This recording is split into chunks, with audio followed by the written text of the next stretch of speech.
কৃষ্ণ ভক্তি যদি হৃদয়ের মধ্যে থেকে থাকে, তাহলে সেই ভক্তির দ্বারা আপনি যে কোনোই জন্মগ্রহণ করুন না কেন, যেখানেই জন্ম হোক না কেন, কি হবে, বর্ণকুল যে কোনোই জন্ম হোক না কেন, কেবলই ভক্তি মূল। মহাজনগণ বললেন, সেই জাতীয় বিশুদ্ধ ভক্তি কি করে হতে পারে? বললেন যে আমরা এই যে হিন্দু কুলে, সনাতন কুলে জন্মগ্রহণ করেছি, আমাদের কতটুকু ভক্তি? মহাজনগণ বললেন যে তৎকালীন সময় অরঙ্গজেবের কন্যা শাহজাদি পর্যন্ত কৃষ্ণ প্রেমে পাগল হয়ে গেছে। এই আজও গোবিন্দ মন্দিরে গেলে দেখা যায় চূড়াগুলো ভাঙা, মদন মোহনের চূড়া ভাঙা। লাল কেল্লার থেকে সাক্ষাৎ শাহজাদি দেখছেন, অরঙ্গজেব দূরবীন দিয়ে দেখছেন দূরদৃষ্টি দিয়ে, যে বৃন্দাবনে এত বড় আলো কোথা থেকে আসছে। কাছে গিয়ে দেখলেন যে সেখানে 2 মণ ঘিয়ের প্রদীপ জ্বলত প্রত্যেক দিন। আর এই প্রদীপের মধ্যে সেখানে গিয়ে একদিন তিনি সমস্ত মন্দির দেবালয় ভাঙতে শুরু করলেন। বলদেব বিদ্যাভূষণ পাদ তখন কৃষ্ণদাস কবিরাজ গোস্বামী পাদের কাছে রাধা কুণ্ডে চৈতন্য চরিতামৃত আস্বাদন করছেন। এমন সময়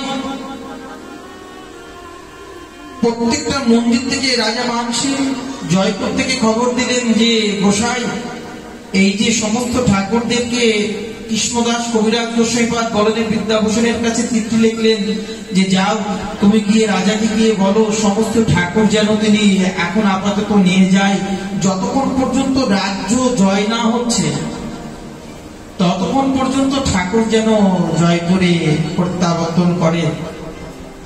বলদেব বিদ্যাভূষণ পাদ খবর দিলেন, রাজা মানসিং ছুটে চলে আসলেন। কিছু কিছু ঠাকুর সেখান থেকে গোবিন্দ, গোপীনাথ, মদনমোহন, রাধা বিনোদ, রাধা দামোদর সমস্ত ঠাকুর আনন্দ বিহারী জয়পুরে নিয়ে গেলেন, কিন্তু কিছু কিছু ঠাকুর সেখানে বৃন্দাবনে রয়ে গেলেন। সেই সময় তৎকালীন সময় বৃন্দাবনে 5000 মন্দিরের মধ্যে একটা মন্দির ছিল শ্রী রাধা সম্পদ বিহারী। আর এই সম্পদ বিহারী সেবা করতেন কোন এক ভক্ত। অরঙ্গজেবের সমস্ত সৈন্যগণ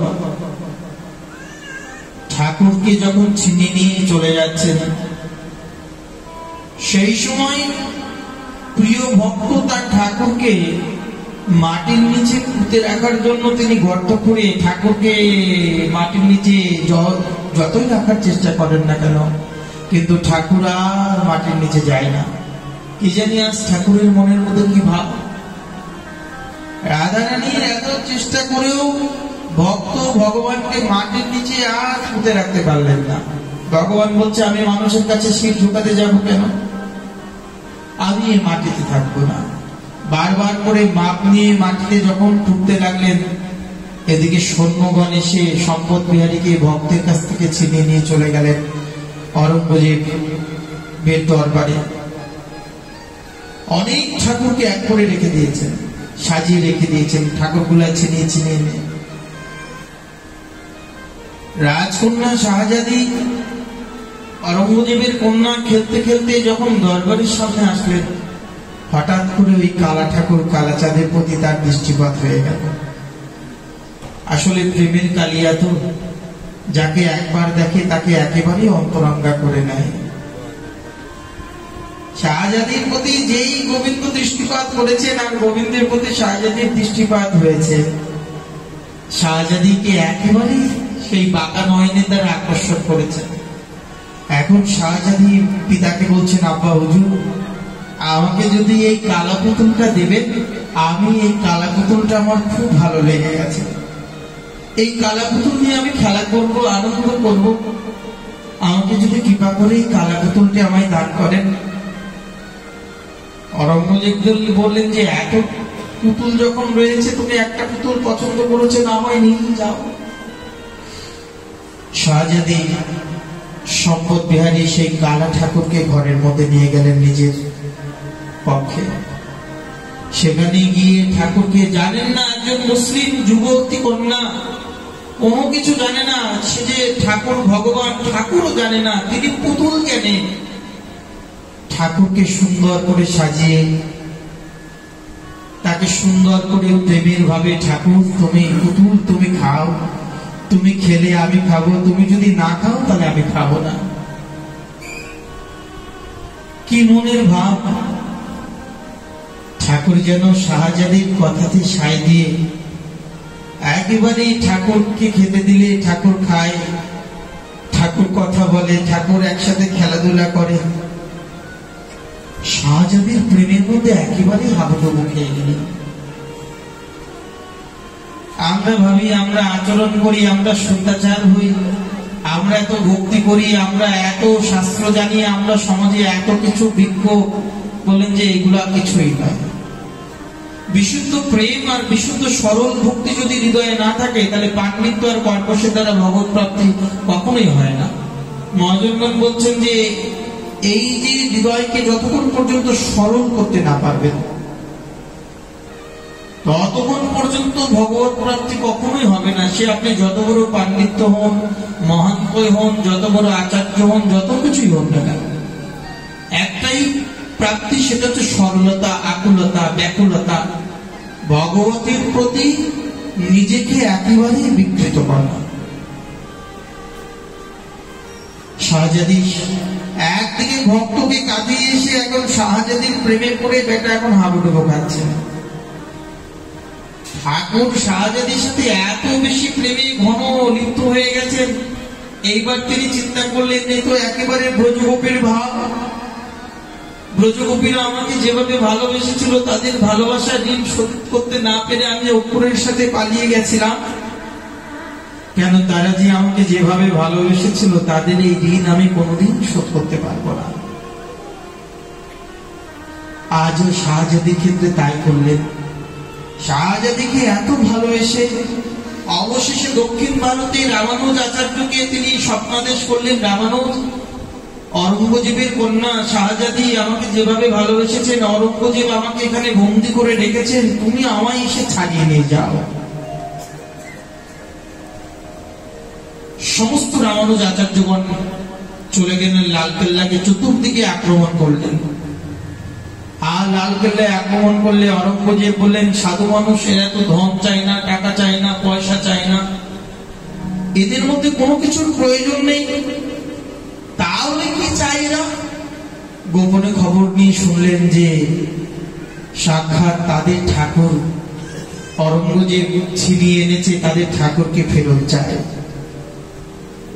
অরঙ্গজেব নিজে গিয়ে বললেন, সাধু বাবা, আমার এই আঙিনার মধ্যে কত আপনাদের ঠাকুর আছে, যেটি আপনাদের ঠাকুর নিয়ে যান। রামানুজ আচার্য ভিতরে প্রবেশ করলেন, কিন্তু কোন ঠাকুর যে তার স্বপ্নাদেশ করেছিল এটা তো তার মনে নেই। অরঙ্গজেবকে বললেন যে মহারাজ, আমি আগামীকাল এসে আপনাকে এই ঠাকুর আমি নিয়ে যাব। রাত্রিকালে গিয়ে তিনি চিন্তা করলেন, প্রভু তুমি যে আমাকে স্বপ্নাদেশ করলে, তুমি কোথায়? এত ঠাকুরের মধ্যে তোমাকে কোথায় পাবো? সাথে সাথে স্বপ্নাদেশ বললেন, রামানুজ, আমি ওই রাজামশাই দরবারে যারা আছেন তাদের মধ্যে আমি নই। আমাকে শাহজাদি একেবারে অন্তর্মহলে নিয়ে আমাকে প্রেমের জোরে বেঁধে রেখেছেন। ভক্ত আর ভগবান, ভক্ত যখন বিপদে পড়ে তখন, ভগবান যখন বিপদে পড়ে তখন অনেক সময় ভক্তের আশ্রয় গ্রহণ করেন, এমনটা হয়ে থাকে। হঠাৎ করে কি হলো যে পরের দিন গিয়ে রামানুজ আচার্য অরঙ্গজেবকে বললেন, শাহজাদা জাহাপানা, আপনার কন্যার কাছে যে পুতুল রূপে আপনার কন্যা যাকে সেবা করছে, ভালোবাসছে, সেই পুতুলই হচ্ছে আমাদের ঠাকুর। এই পুতুলকে আপনি আমাদেরকে দান করুন। হঠাৎ করে অরঙ্গজেব শাহজাদির কাছে গিয়ে বললেন, যে কন্যা, এই পুতুল আমাদের নয়, এই পুতুল হচ্ছে সাক্ষাৎ ওই সাধু বাবাদের, তুমি এই পুতুল তাদেরকে দিয়ে দাও। কি বললেন আব্বা হুজুর? এই পুতুল, এই পুতুল তো আমি কোনোদিন দেব না, আমার প্রাণ চলে গেলেও আমি এই পুতুলকে দেব না আব্বা হুজুর। এই পুতুলকে আমি এত ভালোবেসে ফেলেছি, এতটা আমার হৃদয়ের মধ্যে এই জায়গা করেছে, এই পুতুলকে আমি কোনোদিন ছাড়বো না, আমার প্রাণ চলে গেলেও আমি ছাড়বো না। শাহজাদি কান্না ক্রন্দন আচ্ছা বলুন তো, কি এমন অনুরাগ হলো এই কালা পুতুলের প্রতি যার জন্য তাকে এতটা ভালোবেসে ফেললেন? আমরা ভক্তিময় জীবন দ্বারাও সেই জাতীয় অনুরাগ আমাদের হৃদয়ের মধ্যে জন্মায় না। অথচ শাহজাদি একটা জবর কন্যা, একটা মুসলিম, একটা অরঙ্গজেবের কন্যা হয়েও তিনি সেই পুতুলের প্রতি তার যে ভালোবাসা। জাহাপনা বললেন যে এটা তো সাধুদের ঠাকুর, তাদেরকে তো দিতে হবে। শাহজাদি কন্দন করে বলছেন যে ঠাকুর, আরে পুতুল, আমি তো ভালোবাসা জানতাম না, ভালোবাসা কাকে বলে তাও তো জানতাম না। আমি তো রাজার কন্যা, সবেমাত্র আমার কৈশোর বয়স, আমার খেলার বয়স। আমি আমার পরিবার, আমি আমার সমাজ, আমি আমার সবকিছু ত্যাগ করে দিয়ে আমি তোমাকে মনে প্রাণে ভালোবেসেছি। আমি আমার পিতা, পুত্র, পরিবার, আমার সমস্ত পরিবারকে ত্যাগ করে আমি তোমায় ভালোবেসেছি। তুমি যদি আমাকে ভালোবাসা যদি আজকে পরিত্যাগই করবে, তাহলে আজকে আমাকে কেন ভালোবাসা শিখাবে? আমাকে তুমি কেন ভালোবেসে তোমার আপন করে নিলে? আর আপন যদি করবে, তাহলে আজকে আমাকে কেন তুমি এভাবে ত্যাগ করে চলে যাচ্ছ? শোনো পুতুল, যদি আমার ভালোবাসা কখনো মিথ্যা হতে পারে না, আমি সত্যি সত্যি তোমাকে ভালোবেসেছি। আমার ভালোবাসা যদি সত্যি হয়ে থাকে, তাহলে আমি তোমাকে আমার জীবনের অন্তিম পর্যন্ত আমি তোমাকে পেয়ে যাব। আমার মনের দীর্ঘ বিশ্বাস, আমার পিতা হয়তো আমার কাছ থেকে তোমাকে ছিনিয়ে নিয়ে যেতে চাচ্ছে, আমিও দেখতে চাই তুমি আমার কাছ থেকে কি করে চলে যাও। হয় আমার ভালোবাসা সত্য, আর না হলে তোমার প্রতারণা সত্য। আমি দেখতে চাই যে আমার এই ভালোবাসাকে প্রত্যাখ্যান করে দেখো, আমার জীবনে আমি তোমাকে মনে প্রাণে ভালোবেসেছি। আমার ভালোবাসার মধ্যে কোনো কপটতা নেই, কোনো ছল নেই, কোনো চাতুরতা নেই। পিতাকে বললেন যে পিতা, আমি যদি সত্যি সত্যি একদিনের জন্য, এক মুহূর্তের জন্য এই পুতুলকে ভালোবেসে থাকি, তাহলে আপনি এক কাজ করুন, নিয়ে যান এই পুতুলকে ওই দরবারের মধ্যখানে দাঁড় করান, আর আমাকে একদিকে দাঁড় করান, আর সাধুদেরকে একদিকে দাঁড় করান। পুতুলের কাছে জিজ্ঞাসা করুন পুতুল কার কাছে যাবে। অরঙ্গজেব কালা পুতুলকে নিয়ে গিয়ে ঠাকুরকে একেবারেই দরবারের মধ্যখানে দাঁড় করিয়ে, বা ঠাকুর বা, তোমাকে ছিনিয়ে এনেছিলাম ভক্তের কাছ থেকে, আর তুমি আমার মেয়েকে এভাবে প্রেমের দ্বারে একেবারেই ফুসলিয়ে নিলে। হ্যাঁ, তোমাকে এনে তো আমি বড় বিপদ করে দিয়েছি। তোমাকে যেখানেই রাখা যায় সেখানেই তো বিপদ। কেন তুমি যার কাছে থাকবে তাকেই একেবারে প্রেমে মত্ত করে দেবে। তোমার এই প্রেমের দ্বারা তোমাকে রাখা যাবে না। তুমি যে এই যে এমন সমস্যার সমাধান করো, বলো তুমি আমার কন্যা শাহজাদির কাছে থাকবে না সাধুদের কাছে থাকবে? ঠাকুর একবার শাহজাদির দিকে তাকায়, একবার সাধুদের দিকে তাকায়। ঠাকুর সাধুদের না ঠাকুর শাহজাদি? ঠাকুর এখন পড়ে গেলেন দ্বিধা দ্বন্দ্বে। দেখুন, প্রেমের ঠাকুর অনেক সময় প্রেমের জালে আটকা পড়ে যায়। এখন শাহজাদির প্রেমকে প্রত্যাখ্যান করবেন না সাধুদেরকে প্রত্যাখ্যান করবেন? সাক্ষাৎ শাহজাদি বলছেন যে, আরে কালা পুতুল, আমি তোকে মনে প্রাণে ভালোবেসেছি রে। আমার ভালোবাসার মধ্যে কোনো খুঁত নেই। আমি তোকে, আমি কোন জাতি, কোন জাতপাত, কোনো কিছু না দেখে আমি তোমাকে মনে প্রাণে ভালোবেসেছি। আমার এই ভালোবাসার মধ্যে কোনো ছল নেই, কোনো কপটতা নেই। একবার ফিরে এসো, একবার আমার কাছে আয়, আমি তোকে আরো সুন্দর করে সাজাবো, আরো সুন্দর করে তোকে ভালোবাসবো। আমার হৃদয়ের সর্বস্ব দিয়ে আমি তোকে ভালোবাসবো। কিন্তু তুমি যদি আমার কাছ থেকে চলে যাও, আমি কিন্তু প্রতিজ্ঞা বলছি, আমি কিন্তু প্রাণ আত্মহত্যা করে মারা যাব। তুমি যদি আমায় ছেড়ে চলে যাও, তাহলে কিন্তু আমি আত্মহত্যা করে মারা যাব। আর আমি যদি মৃত্যুবরণ করি, তাহলে কিন্তু আমার পিতার কাছে তোমায় কৈফিয়ত দিতে হবে, সারা জগতের কাছে কৈফিয়ত দিতে হবে যে তোমাকে ভালোবেসে একটি অবলা কন্যা তোমাকে ভালোবেসে এইভাবে প্রাণ বিসর্জন দিয়েছে, তবু তুমি তাকে প্রত্যাখ্যান করেছো, ভালোবাসে। সাধু বাবারে বলছেন যে দেখো ঠাকুর, তোমার জন্য ঘর ছেড়েছি, তোমার জন্য বৈরাগী হয়েছি।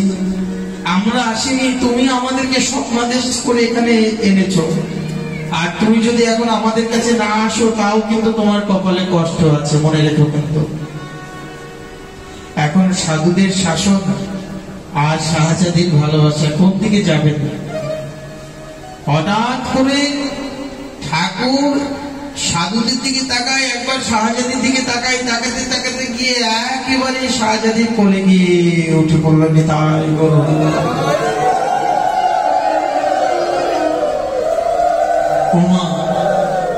যেই শাহজাদির কোলে উঠেছেন আর সাধু বাবার রাগ কোথায় দেখে দুর্বাসা। রেগে বেগে সাধু বাবা দণ্ড ছিল, দণ্ড ত্রিদণ্ড ভেঙে ঠাকুরের দিকে ছুঁড়ে মেরে দিলেন। এই নাও তোমার ত্রিদণ্ড। হাতে ছিল ঝোলা, নামের মালা, সব ঠাকুরের দিকে এক এক করে ছুঁড়ে ছুঁড়ে মেরে দিলেন। তোমার মধ্যে কোনো সত্যতা নয়, তোমার জন্য আমরা বনবাসী হয়েছি, তোমার জন্য সর্বস্ব ত্যাগ করেছি, তোমাকে ভালোবেসেছি, তুমি আমাদেরকে স্বপ্নাদেশ করে এভাবে ডেকে এনে এখন তুমি অপমান করলে। আমাদের কি কোনো ভালোবাসা নেই? আমরা কি তোমাকে ভালোবাসি না? তুমি ছল, তুমি কপট, তুমি সত্যি সত্যি কপট। তুমি রাধারানীকে কপটতা করেছো, তুমি তোমার ব্রজগোপীদেরকে কপটতা করেছো। আজ দেখিয়ে দিলে যে তুমি প্রেমের কালিয়া নাও, তুমি একেবারেই বিষের কালিয়া। তোমার যে এই কালা বদন একেবারে বিষে আর কপটতায় ভরা। ঠাকুরকে যখন গালিগালাজ করছেন, ঠাকুর আর কি করবেন? নাক শিটকাটে শিটকাটে ঠাকুর আবার শাহজাদির কোল থেকে গিয়ে সাধুদের কোলে গিয়ে উঠলেন নিতাই গৌরী। এবার শাহজাদি কোথায় যাবে?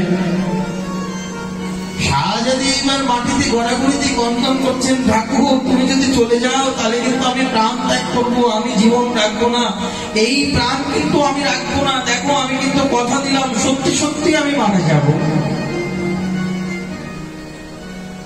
ঠাকুর কি করবেন? শাহজাদি অবশেষে বললেন, সাধু বাবা আমি আপনাকে চিনি না, জানি না, আমি তো কালা পুতুলকে চিনি, কালা পুতুলকে ভালোবেসেছি, কিন্তু কৃপা করে অন্তত আমি তো ওকে ছাড়া থাকতে পারবো না। আপনি যদি আমাকে কন্যা করে কালা পুতুলের সাথে আমাকেও যদি নিয়ে যান, আমাকেও নিয়ে যান। কেন কালা পুতুল ছাড়া আমি থাকতে পারবো না, কালা পুতুলের বিরহে আমি এই প্রাণ থাকতে পারবো না, এই দেহে আমি প্রাণ থাকবে না। বিশ্বাস করুন, আমাকে আপনার কন্যা বলে স্বীকার করে কালা পুতুলের সাথে আমাকেও নিয়ে যান। অরঙ্গজেব বললেন, পিতাকে বললেন, আব্বা হুজুর আমাকে যদি আপনি প্রকট লীলায় সত্যি সত্যি যদি আমাকে প্রাণে জীবিত অবস্থায় দেখতে চান তাহলে আমাকে কালা পুতুলের সাথে যেতে দিন। অরঙ্গজেব পালকিতে করে নানা রকম উপঢৌকন, সোনা আদি সমস্ত কিছু ধন আদি দিয়ে দক্ষিণ ভারতে সম্পদ কুমারকে একটি মন্দির করে দিলেন আর শাহজাদিকে একটা মন্দির নিজের আলয় করে দিলেন। শাহজাদির কোলে ঠাকুর সবসময় থাকেন, আর যখন সেবা পূজার সময় হয় পালকিতে করে শাহজাদি নিজের কোলে করে এনে পালকিতে করে সম্পদ কুমারকে মন্দিরে দিয়ে দেয়। আবার যখন সেবা পূজা হয়ে যায় শাহজাদি আবার নিজের কোলে করে নিজের রাজমহলের মধ্যে ঠাকুরকে নিয়ে যায়। এই যে রোজ রোজ পালকিতে করে নিয়ে আসেন আর নিয়ে যান। একদিন বললেন যে কালা পুতুল তুমি আজ তো আমার জ্ঞাত হয়েছে, তুমি তো সকলে ঠাকুর, আজ আমি তোমাকে পুতুল বলে ভালোবেসেছিলাম, আজ তোমাকে আমার ঠাকুর বলতে ইচ্ছা করছে। ঠাকুর তুমি যে এইভাবে রোজ রোজ আমার থেকে তুমি চলে যাও, তুমি যে মন্দিরে যতক্ষণ থাকো ততক্ষণ আমার প্রাণ যেন ছটফট ছটফট করে, আমি একা একা থাকতে পারি না, আমি এই বিরহ থাকতে পারি না, এই বিরহ বন্ধ একটু আসতে। তখন কি হয় যে আমাকে তোমার এই বিরহ, তোমার এই অদর্শনের বিরহ, এই বিরহ থেকে তুমি সারা জীবনের জন্য আমাকে নিয়ে নাও। আমি তোমার এই অদর্শনের বিরহ আমি কোনো মতেই সহ্য করতে পারছি না। তুমি যে আমাকে ছেড়ে এই যে অদর্শন হয়ে চলে যাও, মন্দিরে থাকো, এতটুকু সময়ও তোমার থেকে আমি দূরে থাকতে পারি না। আমার মন ছটফট ছটফট করে, আমার প্রাণ যেন বেরিয়ে যায়, আমাকে একেবারেই তোমার করে নাও। একদিন পালকিতে করে বুকের মধ্যে জড়িয়ে ঠাকুরকে নিয়ে মন্দিরে যাচ্ছিলেন, সম্পদ বিহারীকে নিয়ে। ঠাকুর যেন শাহজাদির মনের কথায় সায় দিলেন। ঠাকুর বুকের পরে রয়ে গেলেন, শাহজাদি আর নেই। পালকির মধ্যে করে যখন নিয়ে যাচ্ছেন, ঠাকুর বুকের মধ্যে রয়ে গেছে। এইভাবে শাহজাদি আঁকড়ে ধরে ঠাকুরকে নিয়ে একেবারেই নিভৃত নিকুঞ্জে রাধা মাধব তাকে একেবারেই রাধারানীর সেবিকা রূপে তাকে একেবারে প্রাপ্ত করিয়ে দিলেন। সকলে দেখলেন সম্পদ বিহারীকে জড়িয়ে ধরে শাহজাদি একেবারেই নিত্য লীলাতে নিকুঞ্জে প্রবেশ করেছেন। এই যে অনুরাগ, এই অনুরাগ শাহজাদির মধ্যে আসলো, আমাদের মধ্যে কেন আসে না? আমরা কেন কৃষ্ণকে এত ভালোবাসতে পারি না? কৃষ্ণকে যদি ভালোবাসতেই হয়, সেই ভালোবাসার তাৎপর্যটা কতটা হতে হবে? মহাজনগণ বলছেন যে সেই ভালোবাসা যদি ইষ্টের প্রতি যদি গাঢ় তৃষ্ণা না হয়, মহাজনগণ বলছেন যে ইষ্টে গাঢ় তৃষ্ণা এই রাগের স্বরূপ লক্ষণ। ইষ্টের প্রতি গাঢ় তৃষ্ণা যদি আপনার না হয়, তাহলে সেই গাঢ়ত্ব যদি না হয়, ইষ্টে অবিষ্টতা এই ততস্থ লক্ষণ। মহাজনগণ বললেন যে এই যে ভগবতের প্রতি যে আরাধনা, বললেন যে কৃষ্ণ যদি কেউ যদি বলে যে কৃষ্ণ আমি হই তোমার, একবার যদি কেউ বলে যে আমি তোমার, গোবিন্দ সাক্ষাৎ তিনি কি করেন? দুহাত বাড়িয়ে তিনি নিজে করে নেয়। প্রিয়া যদি মান করে করই ভৎসল, বেদ স্তুতি হইতে হরে মোর মন। কেউ যদি ভালোবেসে ভগবানকে গালি দেয়, ভগবান সেই গালি আনন্দের সহিত গ্রহণ করে। গোবিন্দ গোপীগণ গোবিন্দকে গালি দিচ্ছেন, তুমি ছল, তুমি কপট, তুমি খারাপ, সেই গালি তার কাছে আনন্দ প্রিয়। অথচ মথুরার ব্রাহ্মণগণ এত বেদি করে যজ্ঞ করে তাকে বেদ স্তুতি দ্বারা এত স্তুতি করেছেন, তাদের দিকে তারা ভ্রুক্ষেপ করছেন না। বিশুদ্ধ প্রেম, এই প্রেম যার মধ্যে জন্মাবে, সে কদাপি কখনোই নিজেকে স্থিত হতে পারবে না। চৈতন্য মহাপ্রভুর যে বিশুদ্ধ প্রেমধারা, এক হচ্ছে বহিরঙ্গা সঙ্গে নাম সংকীর্তন, অন্তরঙ্গা সঙ্গে রসাদি আস্বাদন। আমরা যারা সাধনা করছি, বহিরঙ্গা ভক্তির দ্বারা বিশুদ্ধ প্রেম মাধুরী পাওয়া সম্ভব নয়। সাধন ভক্তি দ্বারাও ওই বিশুদ্ধ রাগমার্গ পন্থা পাওয়া সম্ভব নয়। ঠাকুর মহাশয় বললেন যে সাধন স্মরণ লীলা ইহাতে না করা হেলা। আপনি শুধু সাধনাঙ্গ ভক্তি জপ করে গেলেন, নবদা ভক্তি জপ করে গেলেন, কীর্তন করছেন, শ্রবণ করছেন, আপনি সেবা করছেন, গান করছেন, সবই করছেন, কিন্তু স্মরণাঙ্গ শক্তিটা আপনার মধ্যে হৃদয়ে জাগ্রত হচ্ছে না। শ্রীগুরু পাদপদ্ম দীক্ষা দিয়েছেন, দীক্ষা দিয়ে আপনাকে মন্ত্র প্রদান করেছেন, কামদেশ কামগাত্রী সবও দিয়েছেন, কিন্তু স্বরূপত্তির যে লক্ষণ, যে ভাবসিদ্ধ দেহ, সেই ভাবসিদ্ধ আহির গোপীর ঘরে তনয়া হইয়া জন্মাইব, এই যে ভাবসিদ্ধ দেহ, এই দেহ যতক্ষণ পর্যন্ত লাভ না হবে, ততক্ষণ পর্যন্ত ভোজের বিশুদ্ধ পথগামী আপনার মধ্যে আসবে না, অনুরাগ আসবে না। সাধন ভক্তি দ্বারা অনুরাগ জন্মাতে পারে না। সাধন ভক্তি দ্বারা যদি ঐকান্তিক গাঢ় তৃষ্ণা আপনার মধ্যে না থাকে, আমরা এই যে মায়াবদ্ধ জীব, আমরা বিশুদ্ধ ভক্তির থেকে কেন পাই না? আমরা মিশ্র ভক্তি নিয়ে সাধন করছি। যেদিন আমরা মিশ্র ভক্তিকে ত্যাগ করে বিশুদ্ধ গৃহী বা বনেতে থাকো, হা গৌরাঙ্গ বলে ডাকো, নরোত্তম মাগে তার সঙ্গ। মহাজনগণ বলছেন সংসারের মধ্যে থেকে অনুরাগ আনা যায়, সংসারের মধ্যে থেকেও অনুরাগ করে গোপীনাথের সেবা করা যায়। সেই অনুরাগ যদি সামর্থ্য, বলেন যে গোপীনাথকে ভালোবাসার জন্য সামর্থ্যের প্রয়োজন নেই, প্রয়োজন হচ্ছে আপনার চোখের দুটি জল। তুলসী জল মাত্রই চুলুকে নেওয়া।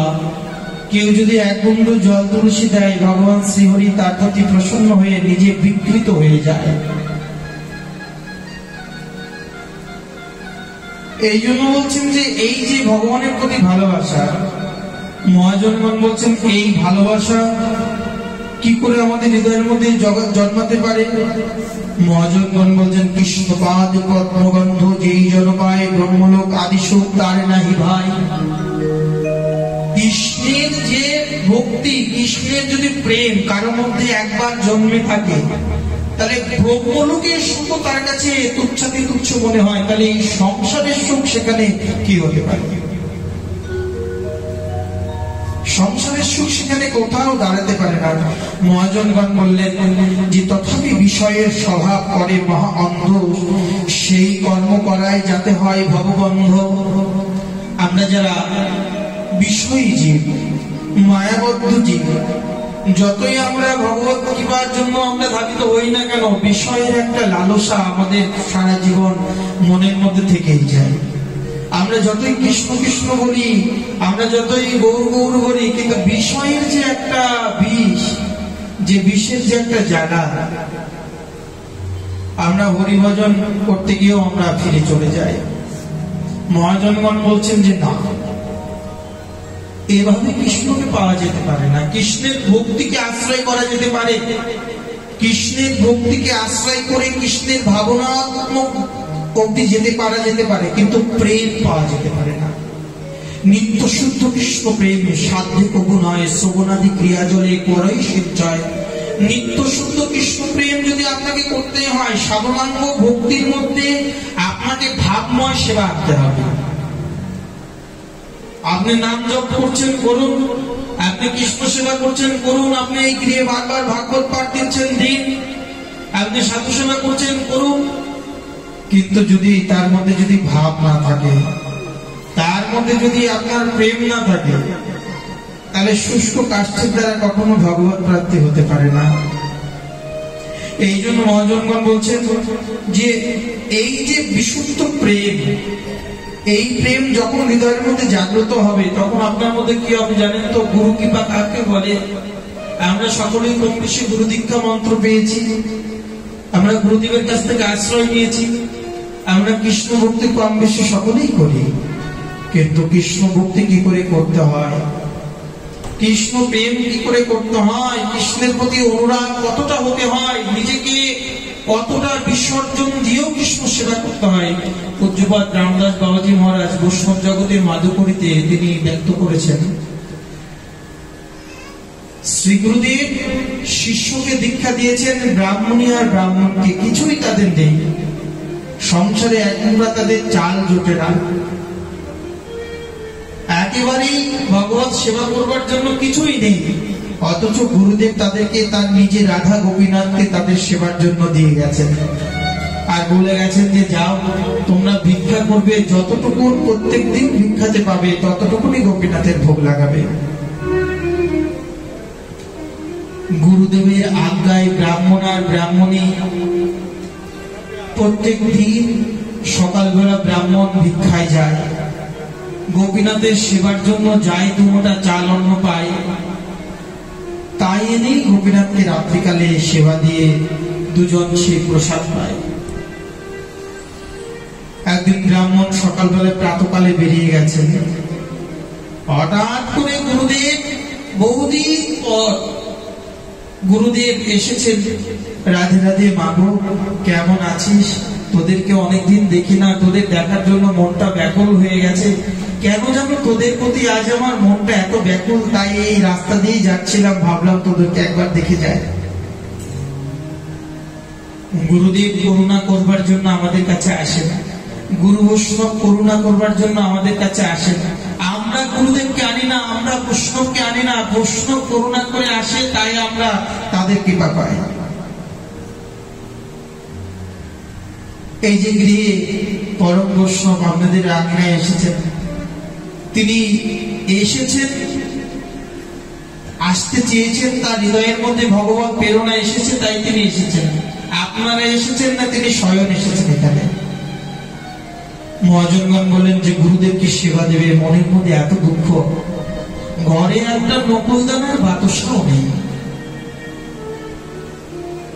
গোপীনাথের কাছে গিয়ে ক্রন্দন করছেন, গোপীনাথ ভিখারি করেছে, এতটাই ভিখারি করেছো যে আমার গুরুদেব এসেছেন, গুরুদেবের জন্য এত রৌদ্র থেকে এসেছেন, একটা নকুলদানার বাতাসা পর্যন্ত আমার ঘরে নেই যে আমি গুরু সেবা করব। গুরু সেবা কি করে করব? কন্দন করে চোখের জল মুছে ব্রাহ্মণী গুরুদেবের চরণ ধৌত করে এক মুন্ড জল দিয়ে বললেন যে গুরুদেব, আপনি কিঞ্চিত বিশ্রাম করুন, আমি আপনার জন্য গোপীনাথের প্রসাদের ব্যবস্থা করি। ঘরে চাল নেই, ঘরে এক মোটা সবজি নেই, কিছুই নেই, অথচ গোপীনাথের সেবা করবেন, সেবা করবার মতন সামর্থ্য নেই। গুরুদেবকে যেখানে এক ফোঁটা বাতাসা দেবার ক্ষমতা নেই, গোপীনাথের সম্মুখে গিয়ে একেবারেই দরজা বন্ধ করে ব্রাহ্মণী ঠাকুরানী বন্ধন করতে লাগলেন, গোপীনাথ, একই পরীক্ষার মধ্যে ফেললে তুমি।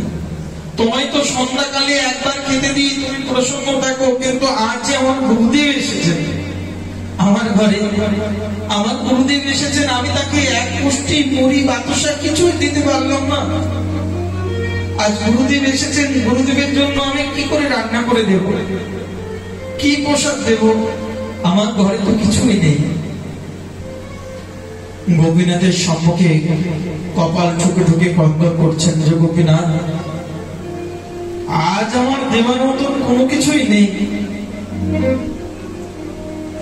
আমি অসমর্থ। তুমি কৃপা করে আমায় তোমার প্রসাদ যে গুরুদেবকে দেব, কৃপা করে তুমি আমায় করুণা করো, কি করে যে আমি গুরুদেবের সেবা করব? হঠাৎ করে পাশের ঘরে শেঠজি সেই জমিদার কথা মনে পড়ে গেল। দোকানদার তিনি ব্রাহ্মণীকে দেখে কুদৃষ্টি পার করতেন, তাকে বলতেন যে ব্রাহ্মণী, তুমি আমার কাছে এসো, আমার সাথে মেলামেশা করো, আমাকে প্রেম আদান প্রদান করো, বিনিময়ে তুমি যা চাও আমি তোমাকে তাই দেব।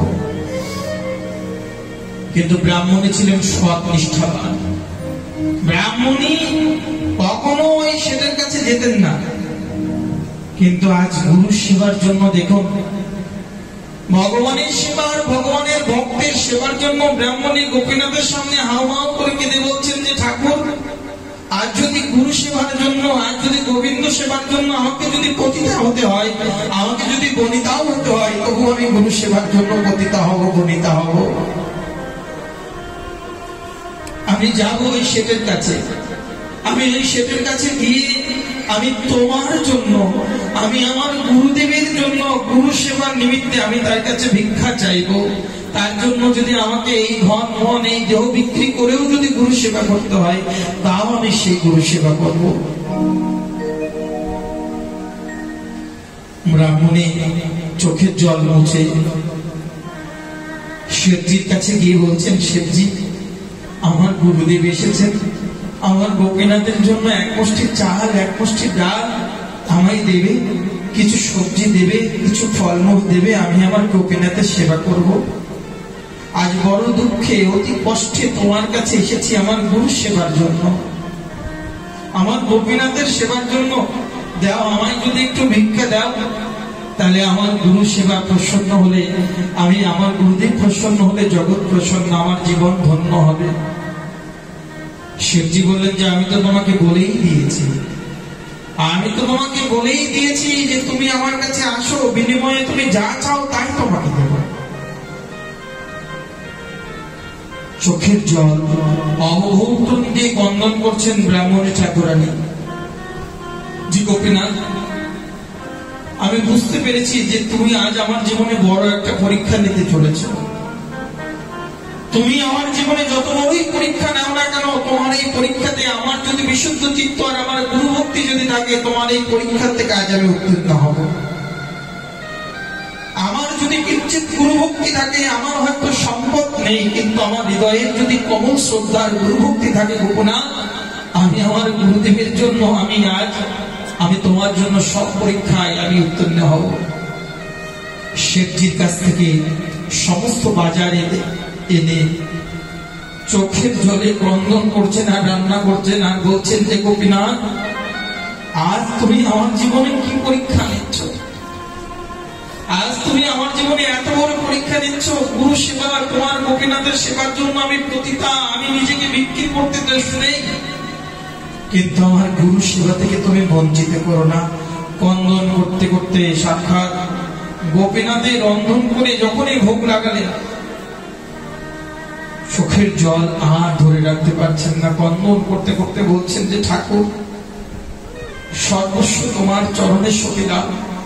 আমি তো কুকুর, আমি তো অভাগিনী, আমি তো দুরাচারিণী, নিজেকে বিক্রি করে আজ বিক্রি করব বলে প্রতিশ্রুতি দিয়ে এই যে সমস্ত ভোগের নৈবেদ্য আজ তোমাকে এনে সমর্পণ করলাম। আমি ভালো করেছি না আমি খারাপ করেছি, আমি ভালো না মন্দ না খারাপ কিছুই জানি না, কিন্তু ঠাকুর আমি এটুকুন জানি যে তুমি আমার গোপীনাথ প্রাণবন্ধু প্রাণবল্লভ, আর আমার গুরুদেবের সেবার জন্য যদি নিজেকে সমর্পণ করতে হয় তাহলে সমস্ত সমর্পণ করে আমার গুরু সেবা তোমার সেবা আমি করব। গোপীনাথকে ভোগ নিবেদন করে চোখের জলে চোখ প্রক্ষালন করে গুরুদেবের সম্মুখে গোপীনাথের প্রসাদ নিয়ে গিয়ে রাখলেন।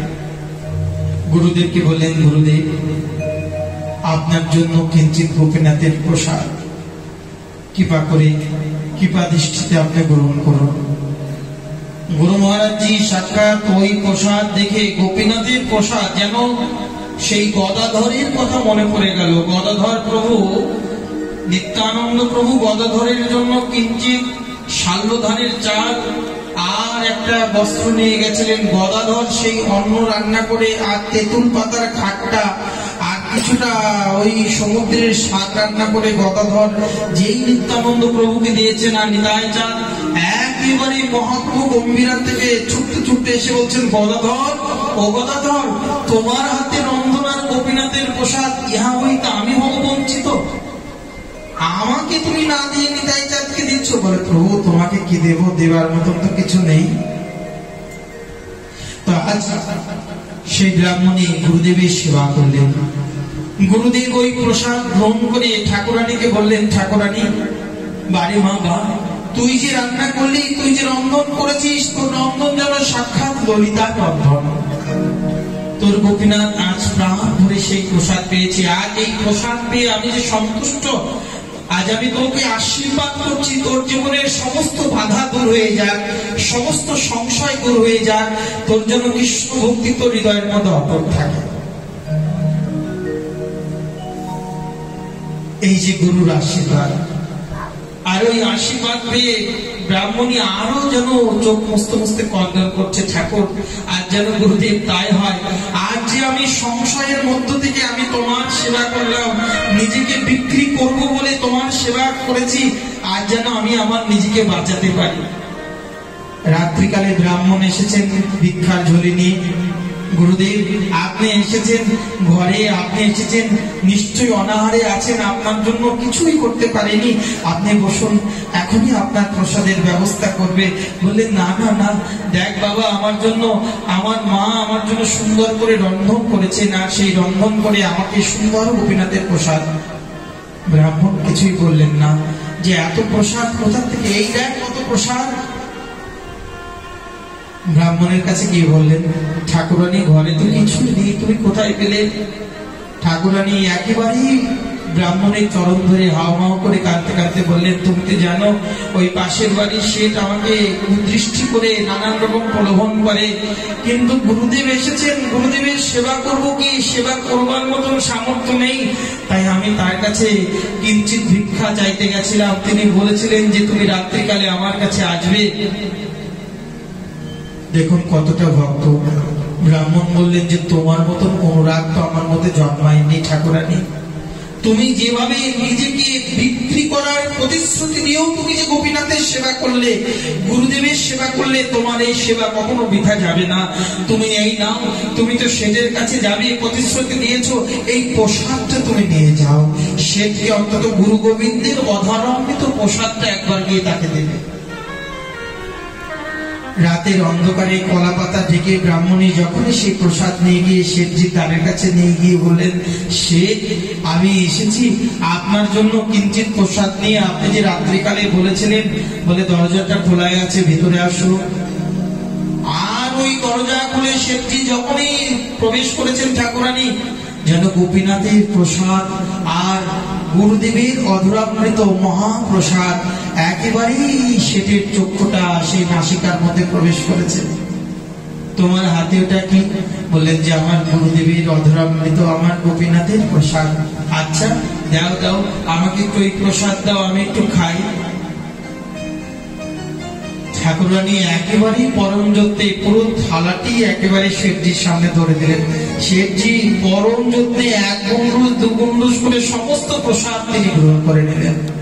আর গ্রহণ করে হঠাৎ করে হৃদয়ের মধ্যে কেন জানি একেবারেই দৈন্যতা এসে গেল। আরে আমার সম্পত্তি আছে, ঘর আছে, গৃহ আছে, বাড়ি আছে, কিন্তু আমার কাছে তো গোপীনাথ নেই। ঠাকুরানী তোমার কাছে কিছু নাই, কিন্তু তোমার কাছে যে গোপীনাথ আছে। আমি আমার নিজের এই চরিত্র দুশ্চরিত্রকে পরিপূর্ণ করবার জন্য তোমার প্রতি যে কুদৃষ্টি করেছিলাম, আজকে তুমি আমায় ক্ষমা করো।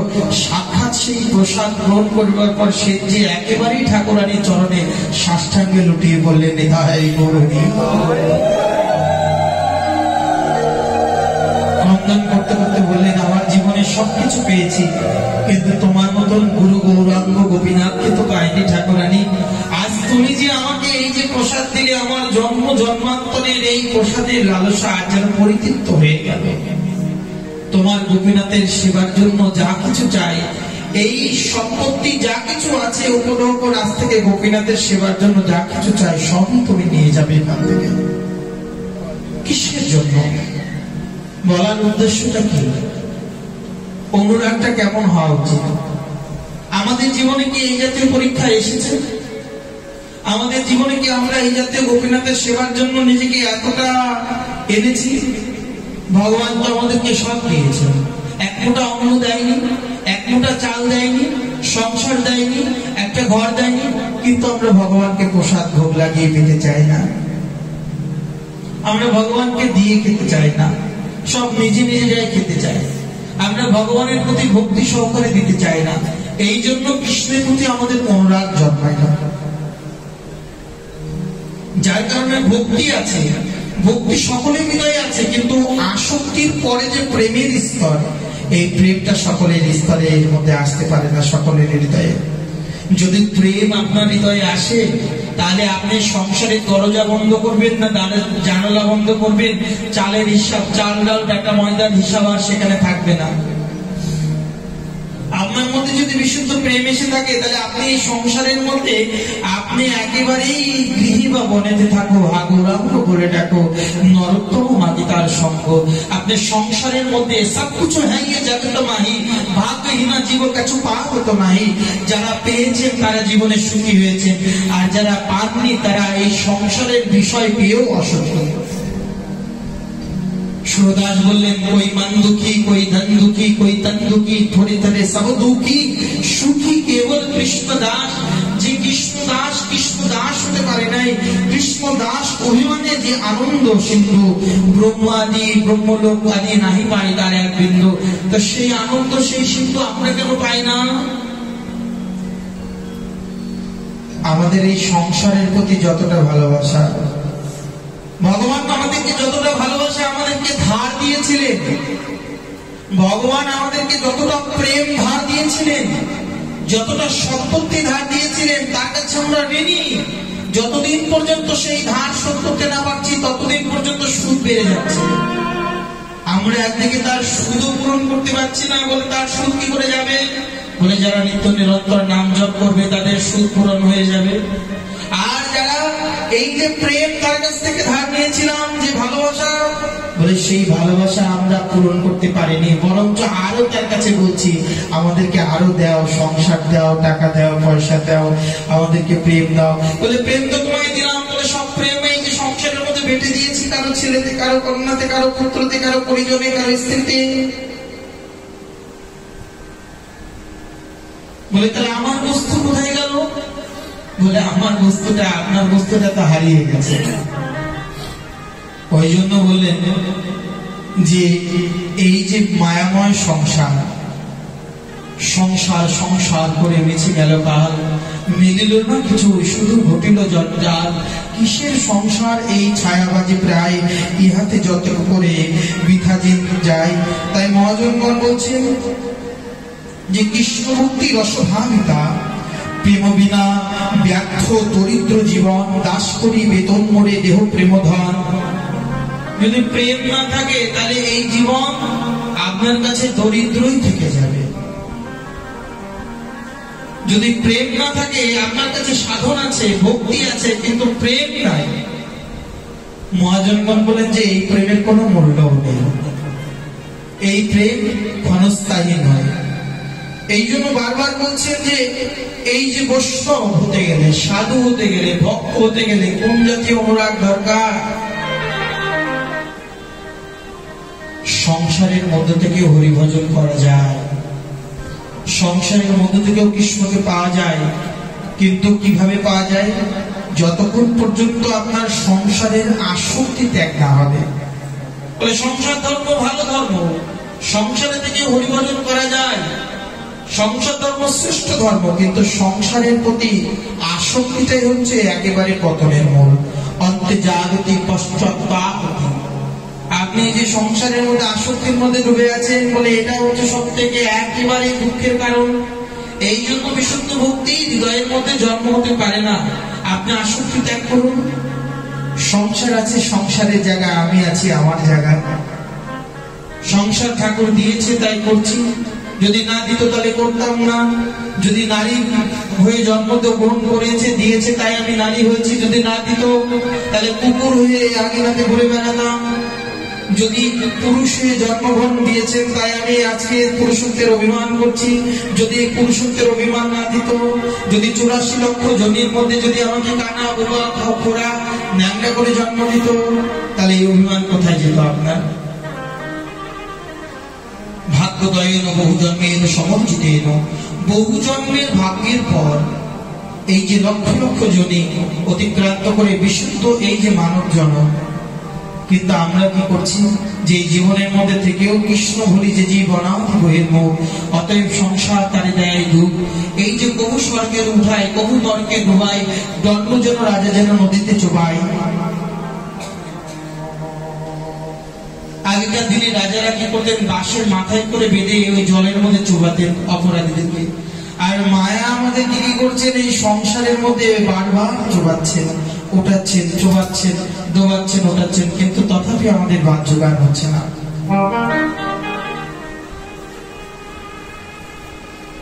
এই জন্য মহাজনগণ বলছেন যে সর্বত্র বৈষ্ণব পূজা স্বর্গে মর্ত রসাতলে দেবতানাম মনস্বানাম তথৈব রোগ রক্ষতাম।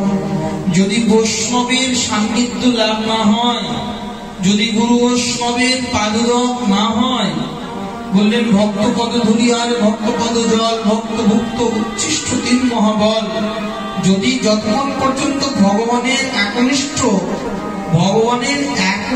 যারা অনুরাগী, বিষয় থেকে যারা অনাসক্ত, যাদের সংসারের প্রতি আসক্ত নেই, যারা সংসার ত্যাগ করে একেবারেই বৈরাগী, যাদের সংসারে অর্থের লালসা নেই, যাদের সংসারের প্রতি কোনো আসক্তি নেই, কোনো বাসনা নেই, যাদের অর্থের প্রতি বাসনা নেই, সেই জাতীয় মহতের সান্নিধ্য যারা লাভ করবে, তবে গিয়ে বিশুদ্ধ ভক্তি যদি আপনার হৃদয়ের মধ্যে জাগ্রত হয়। তা না হলে তো লোভী গুরুর কামিচালা উভয় সব নরকে গেলা।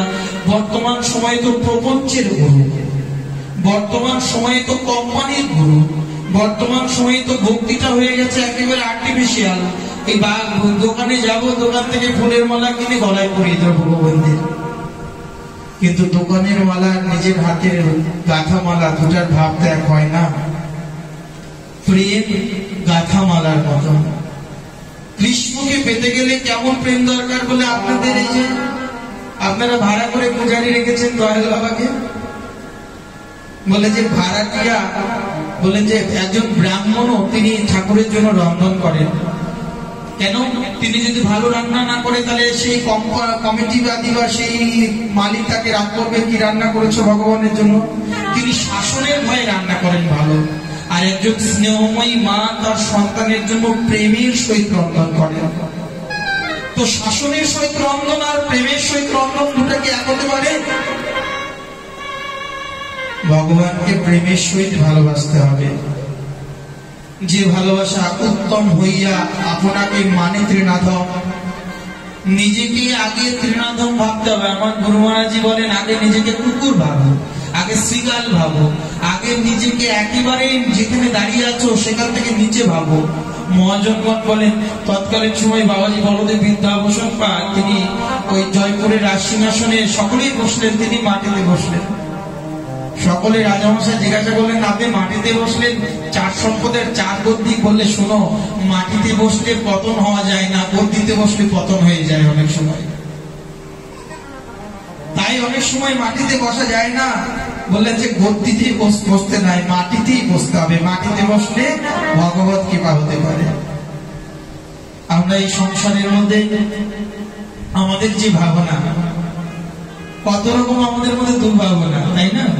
আমরা যখন বাজারে দুধ কিনতে যাই তখন দুধওয়ালাকে জিজ্ঞাসা করি, দুধের মধ্যে জল নেই তো? আর যখন মদের দোকানে মদ কিনে খাই তখন সেই মদের মধ্যে আমরা নিজেরাই জল মিশিয়ে খাচ্ছি। ভাবনাটা আমাদের কেমন? একদিকে আমরা কৃষ্ণ কৃষ্ণ বলছি, একদিকে চরণামৃত পান করছি, একদিকে আবার দেখা যাচ্ছে যে আমরা তাম্বুল পান করছি। বলেন না, দুইয়ের সংমিশ্রণ এক হতে পারে না।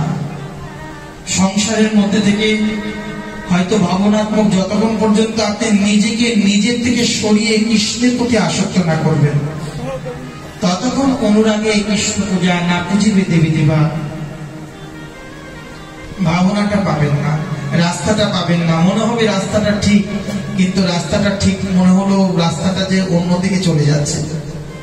ভক্তির অনেক রকম উপশাখা আছে, ভক্তির অনেক রকম ভাবনা আছে।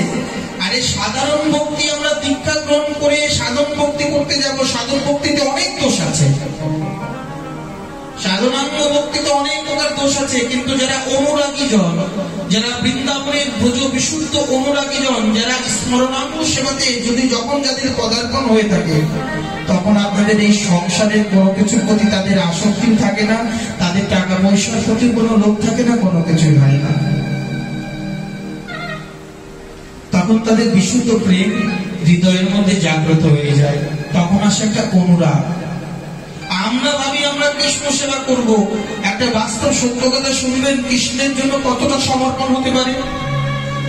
আমাদের রাধাকুণ্ডে মাধবেন্দ্র পরিবারের সমাধির পাশে ওই শ্যামকুণ্ডের পারে এক বাবাজি মহারাজ ছিলেন।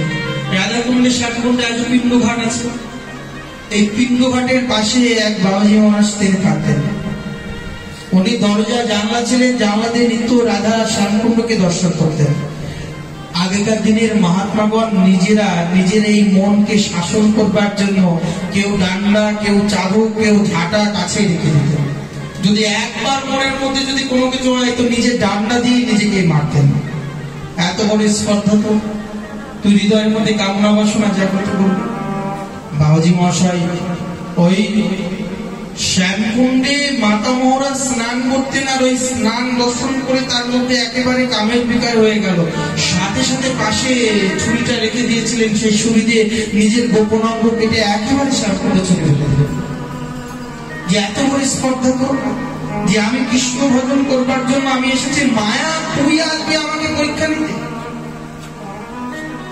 আমি তোমায় ত্যাগ করে বৃন্দাবনে এসেছি, আমার আগে পিছে কেউ নেই, আমি রাধারানীর দাস্য করি, আর মায়া তুমি আমার কাছে পরীক্ষা নিতে এসেছো। এত বড় স্পর্ধা তোমার।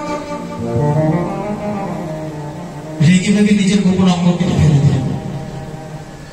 তার কিছুদিন পরেই বাবা অনুরাগী শ্যামকুণ্ডের তীরে হা রাধে হা কৃষ্ণ বলে একেবারেই বাবা নিত্য নিকুঞ্জে তার কিছুদিন পরেই তিনি গমন করলেন। এত বড় পরীক্ষা যদি তার জীবনে আসতে পারে, আমাদের জীবনে তো এত বড় পরীক্ষা আসেনি। আমরা কি এত বড় পরীক্ষা দিয়েছি জীবনে? তাহলে আমাদেরকে মহাপ্রভু এই বাংলাতে এত সুখী রেখেছেন, তথাপি আমরা কৃষ্ণ ভজনের মধ্যে অনুরাগে যেতে পারি না। আমরা এই সংসারের মধ্যে শুনে রাখুন মায়েরা, সংসারে থেকে সাধন ভক্তি হতে পারে, কিন্তু সংসারে থেকে ভাব ভক্তি হতে পারে না, শুদ্ধ ভক্তি হতে পারে না। সংসারের মধ্যে থেকে মিশ্র ভক্তি হতে পারে, একেবারে মিলঝাল ভক্তি হতে পারে, কিন্তু বিশুদ্ধ ভক্তি সংসারে থেকে হতে পারে না। কেননা মহাপ্রভুর প্রদত্ত যে স্মরণাঙ্গ ভক্তি, সেই ভক্তি যদি করতে হয় তাহলে আপনাকে এই সংসারের আসক্তি আগে ত্যাগ করতে হবে।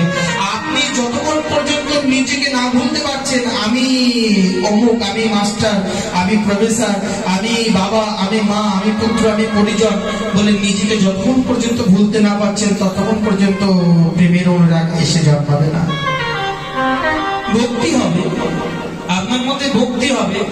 ভক্তি কার না আছে? ভক্তি তো প্রহ্লাদেরও ছিল, ভক্তি তো সাক্ষাৎ একেবারে দুর্বাসারও কম বেশি ভক্তি ছিল। ভক্তি কি নারদের ছিল না? সকলেরই তো ছিল।